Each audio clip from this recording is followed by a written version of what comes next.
आज आपण नाश्त्याला मुगाची डाळ आणि दुधी भोपळा याचे डोसे बनवणार आहोत। त्यासाठी मी मुगाची डाळ 2 तासापूर्वी भिजत घातली होती। ती चांगली भिजली आता। ती त्यातलं पाणी काढून घेतलं, डाळ चांगली स्वच्छ धुवून घेतली आणि दुधी भोपळ्याच्या साली काढून घेतल्या। आता दुधी भोपळा चिरवून घेते। दुधी भोपळा चिरवून घेतला, त्या डाळीत टाकला आणि 2 मिरच्या आणि अद्रक थोडंसं असं हे सर्व मी मिक्सरच्या भांड्यात टाकते आणि पाणी न टाकता ह्याचं वाटून घेते। असं हे बॅटर तयार झालं आहे। आता याच्यामध्ये पाव चमचा हळद घातली, मी चवीपुरतं मीठ घातलं आणि चांगलं मिक्स करून घेतलं।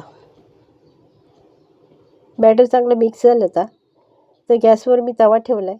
तवा चांगला गरम झाला आहे, त्यावर मी पाणी शिंपडलं आणि टिश्यू पेपरने पुसून घेतलं, त्याचं तापमान कमी केलं। आता एक पळी बॅटर मी तव्यावर टाकलं बघा, चांगलं पसरवून घेतलं।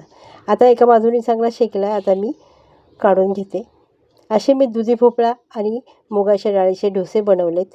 रेसिपी आवडली असेल तर लाईक करा, शेअर करा, सबस्क्राईब करा। धन्यवाद।